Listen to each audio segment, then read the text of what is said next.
মঞ্চে দুই বিশ্ব তারকা, একজন হলিউডের কিংবদন্তি লিওনার্দো ডিক্যাপ্রিও তো অন্যজন বলিউডের বাদশা শাহরুখ খান। কিন্তু দর্শকের উচ্ছ্বাসে যে নামটি ঢেকে দিল পুরো উৎসবের আকাশ, তিনি আর কেউ নয় বরং কিং খান। বার্লিন চলচ্চিত্র উৎসবের সেই দৃশ্য যেন প্রমাণ করে দিল তারকার মুকুটে এখনো সবচেয়ে উজ্জ্বল নাম বলিউডের বাদশা শাহরুখ খানের। চলচ্চিত্র পরিচালক অনুরাগ কাশ্যপ সম্প্রতি জানিয়েছেন 2012 সালের বার্লিন আন্তর্জাতিক চলচ্চিত্র উৎসবে তিনি এমন এক দৃশ্যের সাক্ষী হয়েছিলেন যা তার ধারণাকেও ছাড়িয়ে গিয়েছিল। সেদিন একই মঞ্চে উপস্থিত ছিলেন হলিউড তারকা লিওনার্দো ডিক্যাপ্রিও ও বলিউড সুপারস্টার শাহরুখ খান। কিন্তু দর্শকদের প্রতিক্রিয়া দেখে অনুরাগের চোখে ধরা পড়ে এক ভিন্ন বাস্তবতা।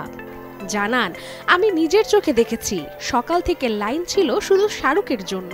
ডিক্যাপ্রিও ছিলেন, কিন্তু দর্শকদের উচ্ছ্বাসের কেন্দ্রবিন্দু ছিলেন শাহরুখ খান। 2012 সালে তৃতীয়বারের মতো বার্লিন চলচ্চিত্র উৎসবে অংশ নিয়েছিলেন শাহরুখ। তখন প্রদর্শিত হচ্ছিল তার জনপ্রিয় ছবি ডন 2। সঙ্গে ছিলেন প্রিয়াঙ্কা চোপড়া, লারা দত্তা, বোমান ইরানি, কুনাল কাপুর ও ওম পুরী। অন্যদিকে ডিক্যাপ্রিও এসেছিলেন যে ইগার ছবি প্রচারে। অনুরাগ কাশ্যপ তখন নিজের প্রকল্প গ্যাংস অফ ওয়াসিপুর নিয়ে উৎসবে অংশ নিচ্ছিলেন। তিনি প্রথমবার এত কাছে থেকে অনুভব করেন শাহরুখ খানের বিশ্বব্যাপী জনপ্রিয়তার প্রকৃত পরিধি। তার ভাষায়, তখন বুঝেছিলাম শাহরুখ শুধু ভারতের নয়, তিনি এক global phenomenon. Desk report, channel 24।